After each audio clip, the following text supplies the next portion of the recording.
Hello दोस्तों, नमस्कार। कैसे हैं आप लोग? दोस्तों, मैं महेश कुमार वर्मा अपने यूट्यूब चैनल शिव कृपा क्लासेस पर आप सबका स्वागत करता हूं। दोस्तों, आप लोग जानते ही हैं कि हमारे चैनल शिव कृपा क्लासेस पर लूसेंट जी के वस्तुनिष्ठ प्रश्नों के सभी विषयों को समग्रता के साथ कवर किया जा रहा है। तो इसी क्रम में दोस्तों हम लोग प्राचीन इतिहास के अपने अगले वीडियोस जिसमें हम वैदिक संस्कृति को कवर कर रहे थे, जो हमारा 1500 ईसा पूर्व से 1000 ईसा पूर्व दिया गया। दोस्तों, इसमें टोटल हम लोग 55 क्वेश्चन को पढ़ चुके हैं। हमारे 105 क्वेश्चन टोटल बने थे, जिसमें से हम 50 क्वेश्चन इस वीडियो में दोस्तों कवर करेंगे। तो आइए दोस्तों, आपका ज़्यादा समय न लेते हुए हम लोग इसको पढ़ना शुरू करते हैं 56 नंबर क्वेश्चन से।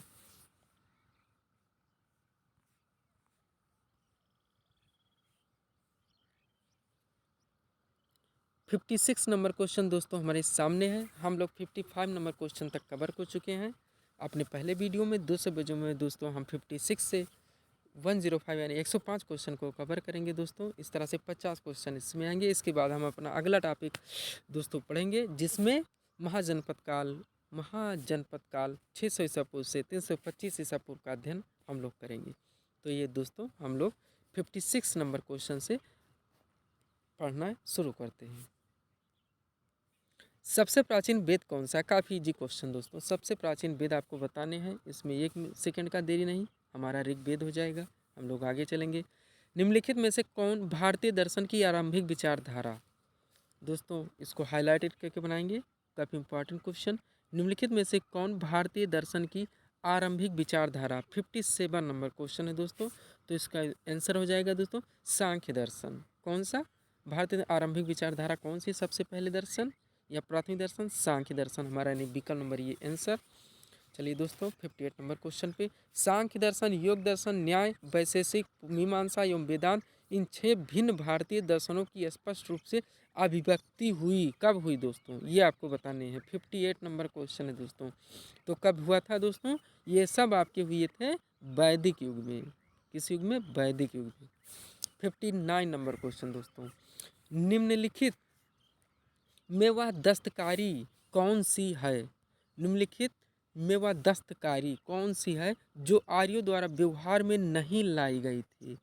व्यवहार में नहीं लाई गई थी।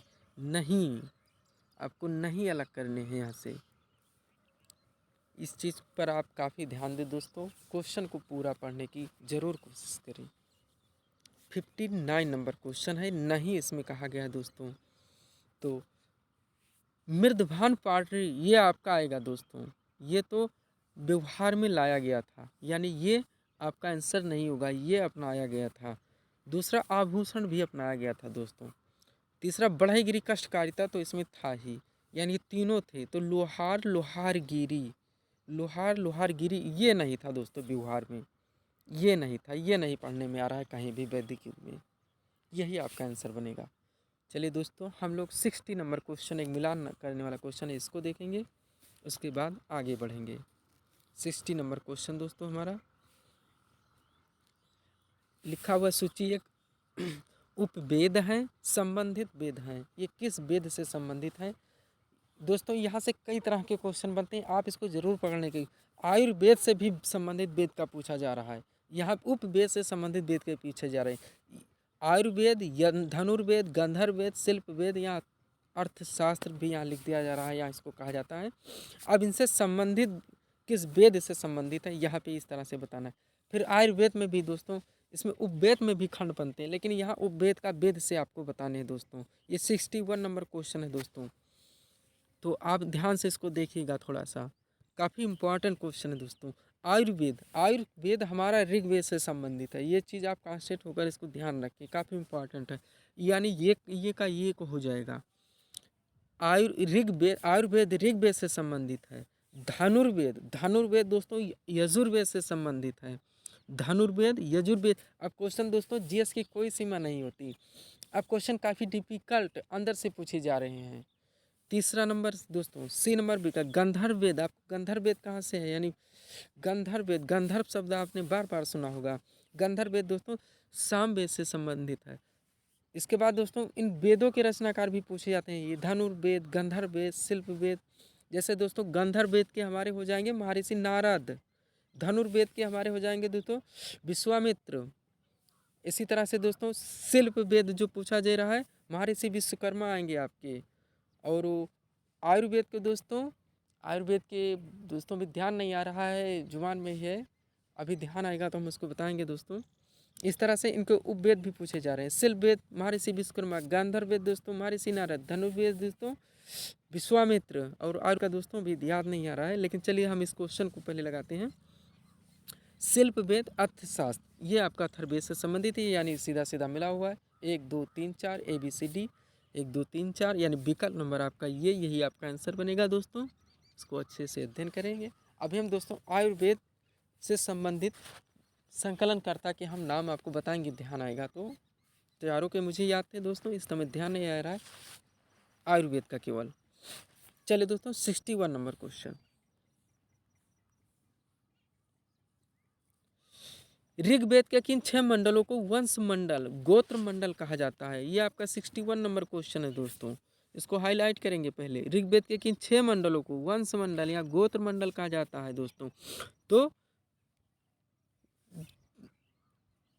दूसरे मंडल से 7वें मंडल के बीच में जो है, दूसरे मंडल से 7वें मंडल के बीच तक, यानी आपका यहाँ पर आंसर बनेगा दोस्तों विकल्प नंबर ये। यानी ऋग्वेद के किन 6 मंडलों को वंश मंडल गोत्र मंडल कहते हैं, वंश मंडल गोत्र मंडल, तो दूसरे मंडल से 7वें मंडल को। 62 नंबर क्वेश्चन दोस्तों। किस वेद में जादुई माया और वशीकरण, दोस्तों घूम घुमा के क्वेश्चन वही है, जादुई माया वशीकरण का वर्णन है। 62 नंबर क्वेश्चन दोस्तों, इसका आंसर आएगा आपका अथर्ववेद, यानी विकल्प नंबर डी आपका आंसर है। UPSC तक में पूछा गया दोस्तों, आप ध्यान दीजिए 2004 में। अगला क्वेश्चन दोस्तों हमारा 63 नंबर क्वेश्चन। आर्य शब्द इंगित करता है, आर्य शब्द इंगित करता है, इसको हाईलाइट करेंगे। आर्य शब्द इंगित करता है 63 नंबर क्वेश्चन। आंसर दोस्तों निर्जात समूह को, यानी विकल्प नंबर ये आपका आंसर।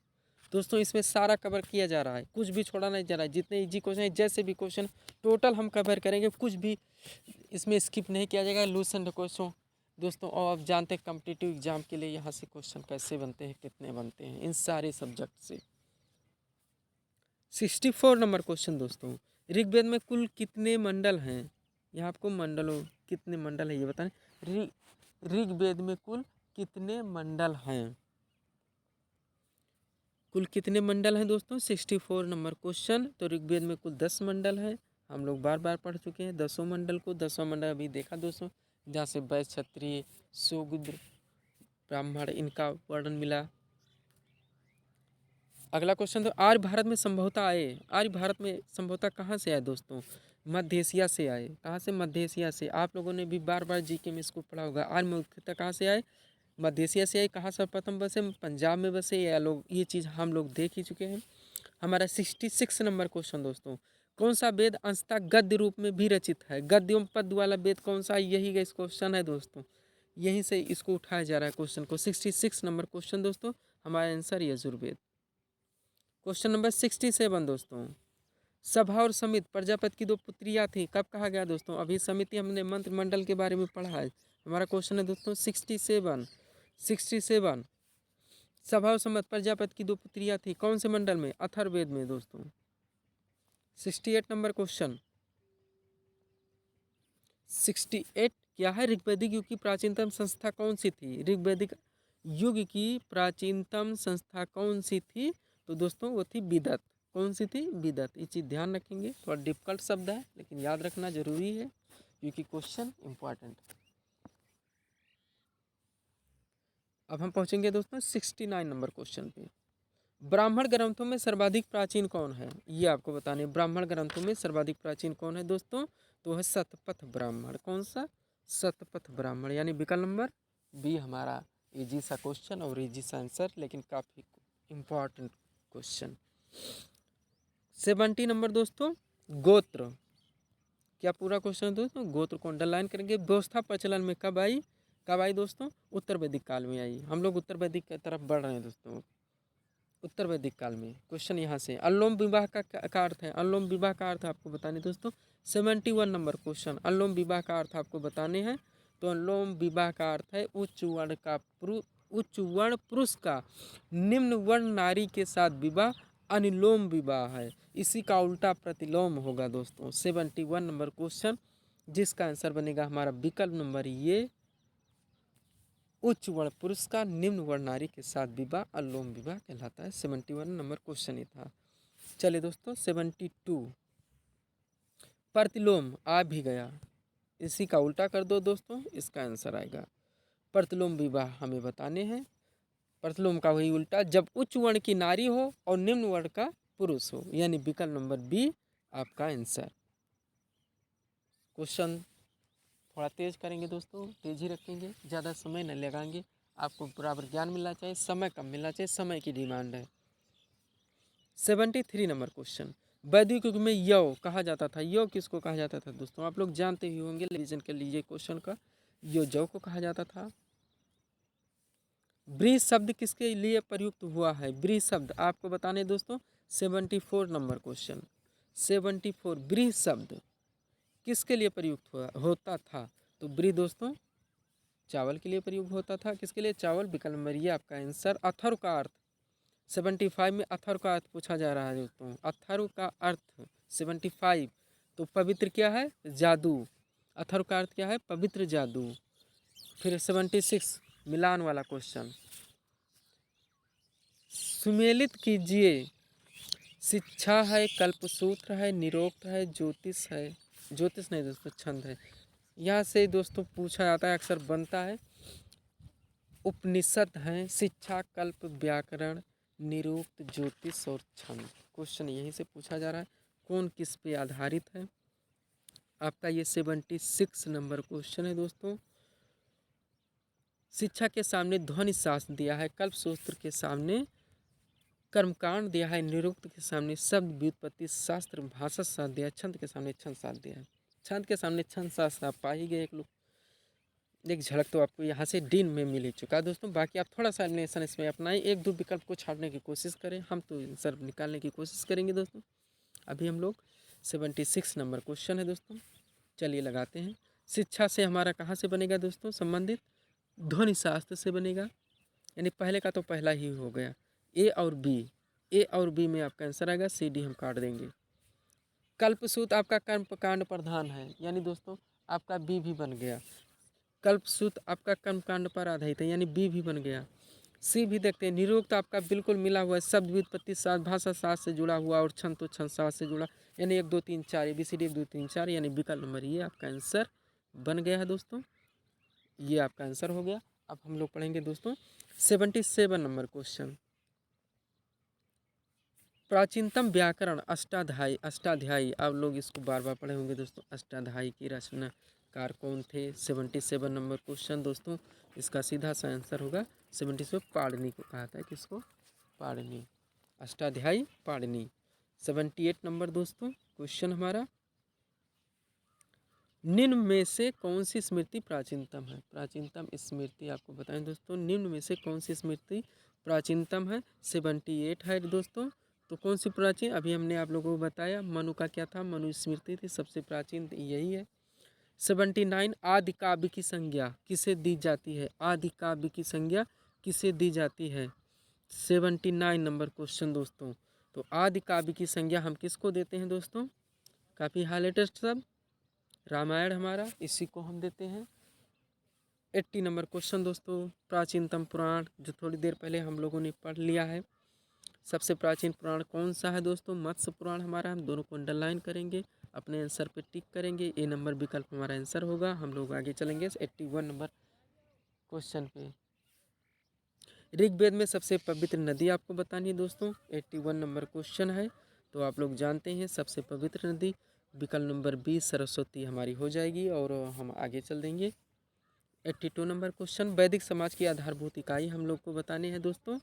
किस क्वेश्चन में, 80 हमने कौन सा पढ़ा दोस्तों, ऋग्वेद में प्राचीनतम पुराण मत्स्य पुराण हमारा हो ही चुका है। ऋग्वेद में पवित्र नदी सरस्वती हो ही चुकी है। वैदिक समाज की आधारभूत इकाई 82 नंबर क्वेश्चन, वैदिक समाज की आधारभूत इकाई 82 नंबर क्वेश्चन दोस्तों। तो कुल या कुटुंब इसका आंसर आएगा दोस्तों। 82 हो गया। हम 83 पे चलेंगे। ऋग वैदिक काल के उस सबसे प्रधान देवता की पहचान करें जिसकी स्तुति में 250 सूक्तों की रचना की गई थी। काफ़ी इंपॉर्टेंट क्वेश्चन, यहाँ से कई क्वेश्चन बनते हैं। 83 नंबर क्वेश्चन दोस्तों, इंद्र आपका आंसर होगा, यानी विकल्प नंबर ये 250 सूक्त इन्हीं के लिए है। 84 नंबर क्वेश्चन दोस्तों, किस वेद में सभा को नरिष्ट अर्थात सामूहिक वाद विवाद या अनुल्लंघनीय कहा गया है? अनुल्लंघनीय। 84 नंबर क्वेश्चन दोस्तों, 84 का हमारा आंसर होगा दोस्तों उल्लंघनीय। नारिष्ट किस में कहा गया इस विवेद सभा को? तो वो कहा गया दोस्तों अथर्ववेद में, यानी विकल्प नंबर डी हमारा क्वेश्चन आंसर। और हम चलेंगे अगले क्वेश्चन पे। 85 नंबर क्वेश्चन हमारा,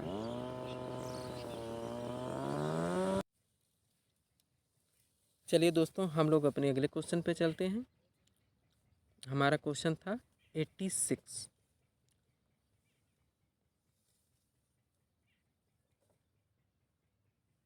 85 नंबर,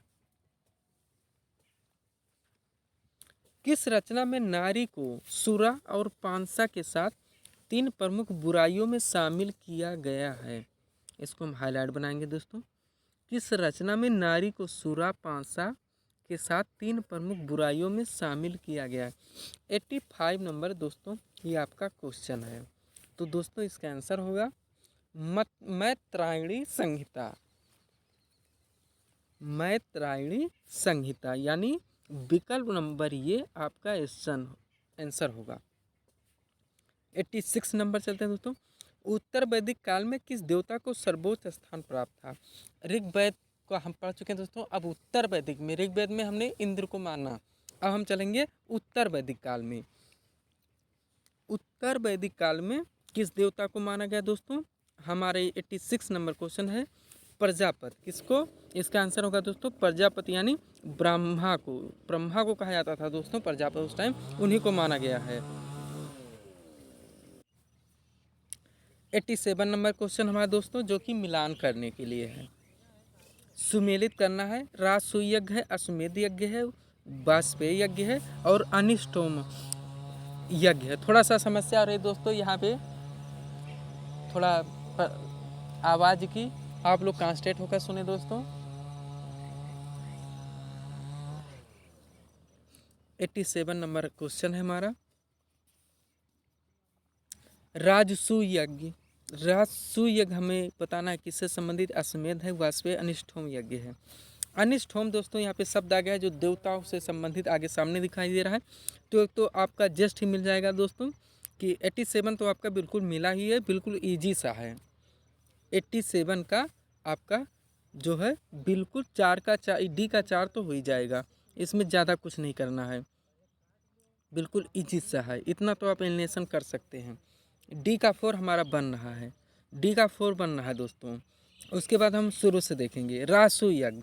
राजसूय यज्ञ दोस्तों राजा के सिंहासन रोहण के से संबंधित यज्ञ है। जब राजा का दोस्तों राज्याभिषेक होता था उस समय राजसूय यज्ञ कराए जाते थे, तो ये का हमारा 1 भी मिल जाएगा। दूसरा क्या दोस्तों? यह अश्वमेध यज्ञ। तो अश्वमेध यज्ञ दोस्तों आप जानते हैं, आपने देखा होगा वीडियोस में भी, राजनैतिक शक्ति बढ़ाने हेतु किया जाने वाला यज्ञ जो था वो अश्वमेध यज्ञ। आपने इस इतिहास में इस चीज़ को बार बार पढ़ा होगा, अश्वमेध यज्ञ। अश्वमेध यज्ञ दोस्तों राजनीतिक शक्ति को, अपने साम्राज्य को बढ़ाने के लिए इस तरह से काम किए जाते थे अक्सर। तो हमारा बी का 2 भी हो जाएगा। वाजपेयी यज्ञ दोस्तों सौर प्रदर्शन, बिल्कुल ये भी सही है, वह प्रजा के मनोरंजनार्थ किया जाने वाला यज्ञ था दोस्तों। कौन सा था? वाजपेयी यज्ञ था।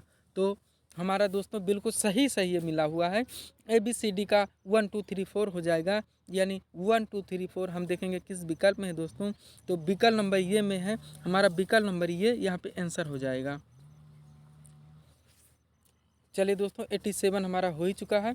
हम लोग चलेंगे 88 नंबर क्वेश्चन पे, ये भी सुमेलित करने वाला है दोस्तों। 88 नंबर क्वेश्चन ये भी हमारा क्या है? सुमेलित करने वाला है। चलिए दोस्तों इसको देखते हैं। पुरानी नदियों के नाम और नई नदियों के नाम ऐसा भी कह सकते हैं, या ऋग्वेद में उल्लेखित नाम इसमें दिया गया है और आधुनिक उनके नाम क्या हैं। 4 नदियों के नाम है, उनके आधुनिक नाम क्या है इसको आपको बताना है दोस्तों। तो परसुड़ी रावी बिल्कुल सही है, परसुड़ी रावी, सतुद्दी सतलज, अस्कनी चिनाब और बिपाशा ब्यास। इस तरह से दोस्तों आपने बहुत सारी नदियों के नाम ऋग्वेद में पढ़े होंगे, उनके आधुनिक नाम भी पढ़े होंगे, जैसे अस्कनी चिनाब है, बिपाशा ब्याज है, सतुद्दी सतलज है, परसुड़ी रावी है। ये चारों बिल्कुल मिले हुए हैं। इस तरह से दोस्तों इसमें और भी नदियों के नाम है जो आप मिलाएं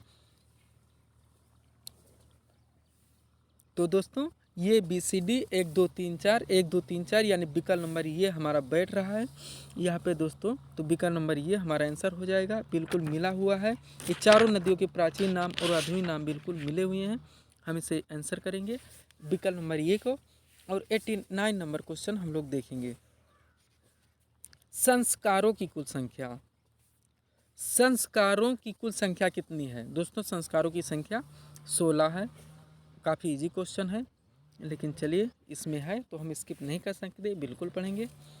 89 क्वेश्चन का C नंबर विकल्प हमारा आंसर बन रहा है। हम लोग 90 नंबर क्वेश्चन की तरफ आगे बढ़ रहे हैं। ये भी दोस्तों मिलान करने वाला क्वेश्चन है। 90 नंबर क्वेश्चन, ब्रह्म विवाह, दैव विवाह, आर्ष विवाह और प्रजापात विवाह, गांधर विवाह दोस्तों आप लोगों ने भी सुना है। चलिए इसको मिलाते हैं। ब्रह्म विवाह, समान वर्ण या जाति का विवाह, ब्रह्म विवाह बिल्कुल सही है, पहला बिल्कुल सही है। समान वर्ण या जाति का विवाह ब्रह्म विवाह कहलाता है। दैव विवाह, पुरोहित का पाय श्रमिक में मिले कन्या के साथ विवाह, ये भी बिल्कुल सही, बी भी बिल्कुल सही है। प्रजापात विवाह, बिना दहेज का विवाह, ये भी बिल्कुल सही है, यानी 4 नंबर भी सही है। आर्ष विवाह को थोड़ा ध्यान से देखते हैं। कन्या मूल्य के रूप में एक जोड़ी गाय व बैल चुकाकर किया गया विवाह, आर्ष विवाह, बिल्कुल ये भी सही है दोस्तों। इसको एक बार आप रिवीजन जरूर करें। ब्रह्म विवाह, दैव विवाह, आर्ष विवाह, प्रजापात विवाह, चारों बिल्कुल सही मिले हुए हैं दोस्तों। हमें बस केवल एक बार एक झलक देखना था। आंसर आपका आ चुका है 1 2 3 4 यानी विकल्प नंबर ये हमारा आंसर आ रहा है। हम विकल्प नंबर ये को आंसर करेंगे दोस्तों। इसको आप रिवीजन ज़रूर कीजिएगा। फिर दोस्तों अगला क्वेश्चन भी हमारा क्या है, या गंधर्व विवाह ही गया दोस्तों। सुमेलित करना है 91 नंबर क्वेश्चन दोस्तों। गंधर्व विवाह बिल्कुल सही, जोड़ा भी बना हुआ इसका, प्रेम विवाह से संबंधित है। असुर विवाह, कन्या को खरीद कर, ये भी बिल्कुल सही है। राक्षस विवाह, पराजित राजा की कन्या यहाँ अपहरण देते दोस्तों, बिल्कुल सही है। राक्षस विवाह, राक्षस से ही बिल्कुल स्पष्ट हो जा रहा है, C का 3 हो जाएगा। पैशाच विवाह, सोई अवस्था में कन्या को गुमराह कर, मानसिक रूप से अस्वस्थ कन्या को गुमराह कर उसके साथ किया गया विवाह, पैशाच विवाह, बिल्कुल ये भी सही। यानी 91 का भी बनना है दोस्तों। 1 2 3 4 1 2 3 4 ABCD का, तो आपका आंसर विकल्प नंबर ये यहाँ पे आएगा दोस्तों। 1 2 3 4 इसी में है दोस्तों। 1 2 3 4 हाँ विकल्प नंबर ये, यही आपका आंसर होगा दोस्तों। हम ये नंबर विकल्प को आंसर करेंगे और अगले क्वेश्चन पे अपने चलेंगे दोस्तों। हमारा क्वेश्चन नंबर आ गया है 92, थोड़ा सा कवर करें इसको। 3 ऋण में शामिल नहीं है, क्या दिया गया है दोस्तों? 92 3 ऋण में शामिल नहीं दोस्तों। 3 ऋण में कौन से? देव ऋण, पितृ ऋण, ऋषि ऋण, मातृ ऋण। 3 ऋण में कौन सा नहीं शामिल है? मातृ ऋण हमारा नहीं शामिल है। ये 3 शामिल है। कौन कौन से शामिल है दोस्तों यहाँ नहीं बताता है। देव ऋण शामिल है, पितृ ऋण शामिल है, ऋषि ऋण शामिल है, तीनों ऋणों में, लेकिन मातृ ऋण तीनों ऋणों में शामिल नहीं है। 93 नंबर क्वेश्चन दे दो। ऋग वैदिक काल से संबंधित मृदभांड संस्कृति, इसको हाईलाइट करें दोस्तों। मृदभांड संस्कृति काफ़ी इंपॉर्टेंट क्वेश्चन है। 93 नंबर क्वेश्चन है हमारा दोस्तों। तो मृदभांड संस्कृति ऋग वैदिक काल से संबंधित क्या है दोस्तों? गेरुवर्णी मृदभांड, जो OCP यहाँ पे लिख दिया है दोस्तों, संस्कृति से संबंधित है। यानी 93 नंबर क्वेश्चन का हमारा आंसर हो जाएगा दोस्तों विकल्प नंबर ये। हम इसको टिक करेंगे और 94 क्वेश्चन को देखेंगे। क्या है दोस्तों? उत्तर वैदिक काल से संबंधित मृदभांड, ऋग्वेद का हो गया। अब हम लोग उत्तर वैदिक काल का देखेंगे। 94 नंबर क्वेश्चन है दोस्तों हमारा। तो दोस्तों इसका उत्तर होगा उत्तर वैदिक काल से संबंधित मृदभांड संस्कृति, चित्रित धूसर मृदभांड। कौन सा? यानी विकल्प नंबर बी, चित्रित धूसर मृदभांड। विकल्प नंबर बी हमारा आंसर बनना है यहाँ पे दोस्तों। उत्तर वैदिक काल का, ऋग्वैदिक काल का चित्रित धूसर मृदभांड था। यहाँ चित्रित धूसर मृदभांड PGW संस्कृति से है। 95 नंबर क्वेश्चन दोस्तों। हरियाणा प्रांत में चित्रित धूसर मृदभांड PGW स्थल किस स्थान पर हाल ही में किए गए उत्खननों में प्रकाश में आया है? 95 नंबर क्वेश्चन है दोस्तों।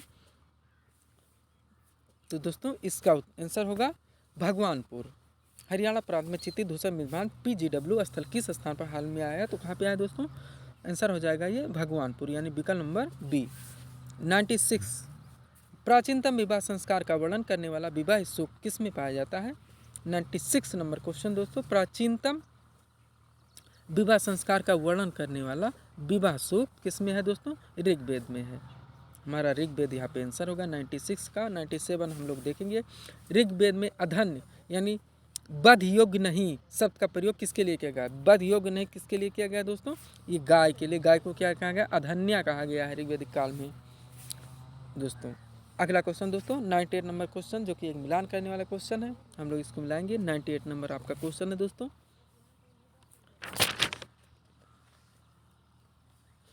क्या क्या है? संघ कोषाध्यक्ष, भागदूत, कर संग्रहकर्ता, छता या छत्री, पासे के खेल में राजा का सहायक, अछुआ, प्रतिहारी, राजा प्रसाद का सक्षक। तो दोस्तों 98 नंबर क्वेश्चन है आपका। तो इसको हम लोग थोड़ा सा एलिमिनेट करने की कोशिश करेंगे, थोड़ा सा डिफिकल्ट है। संघ क्या था? सुमिलित करना है इसको दोस्तों।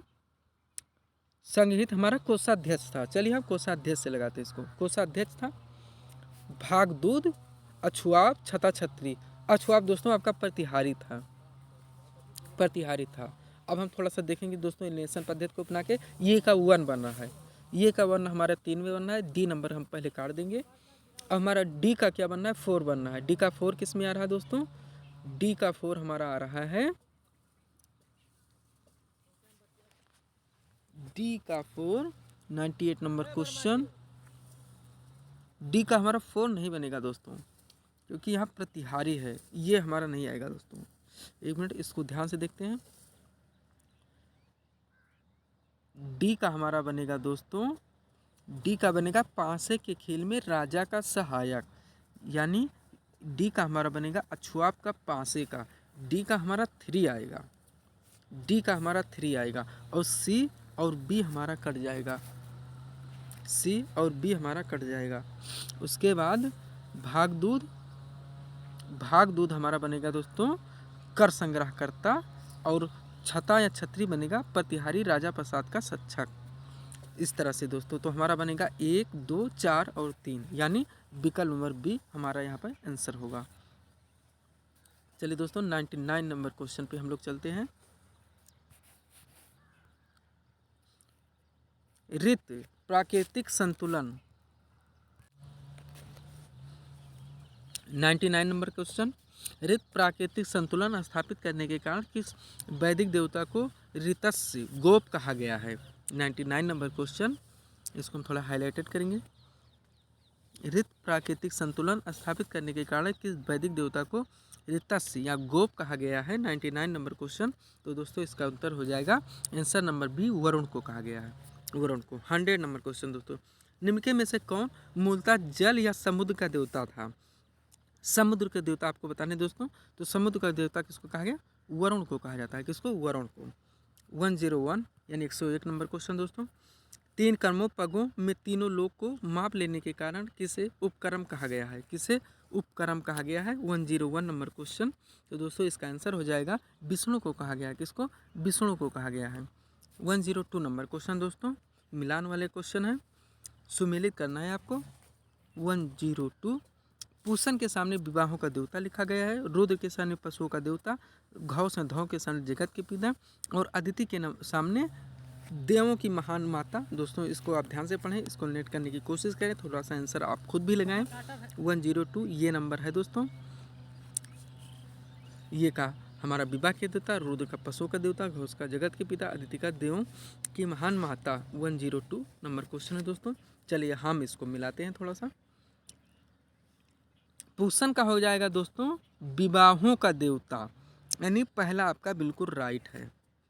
रुद्र का पशुओं का देवता, ये भी राइट है। 1 और 2 यहाँ पर हम डी को काटेंगे और बी को काटेंगे।